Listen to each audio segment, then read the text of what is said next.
একই সঙ্গে সিরিয়াল করছে রণজয় বিষ্ণু, শ্বেতা ভট্টাচার্য। তাদেরকে এবার কিছু প্রশ্ন করল সাংবাদিক। বারবারই প্রেম ভাঙছে রণজয় বিষ্ণু। সৈনী সরকারের সঙ্গে বহু বছরের প্রেম ও লিভিং সম্পর্ক ভেঙে যায় রণজয় বিষ্ণু। তারপরেই ধুমধাম করে বিয়ে করে নেয় সোহম গাঙ্গুলির সঙ্গে সৈনী সরকার। এবার এই বিষয় নিয়ে মুখ খুলল তার সহ অভিনেত্রী শ্বেতা ভট্টাচার্য।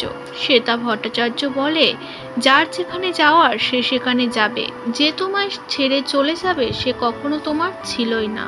নাম না করে সৈনী সরকারকেই শ্বেতা ভট্টাচার্য যাহার নামে যাহার কথা বললেন, কারণ রণজয় বিষ্ণুর সঙ্গে সম্পর্কে মেতেছিল সোহিনী সরকার। তারপরে আর কোনো প্রেমের গুঞ্জন ওঠেনি রণজয় বিষ্ণুর সঙ্গে কারোর। সোহিনী হট করেই রণজয় বিষ্ণুকে ছেড়ে দেয় এবং সোহমকে বিয়ে করে নেয়।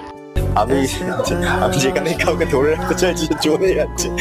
আমি তোমাকে বলেছিলাম যে চলে যায় সে তোমার ছিল না, আর যে থাকার সে হাজারো খারাপের পরও সে তোমার থাকবে। তাই যে গেছে সে জাহান্নামে যাবে।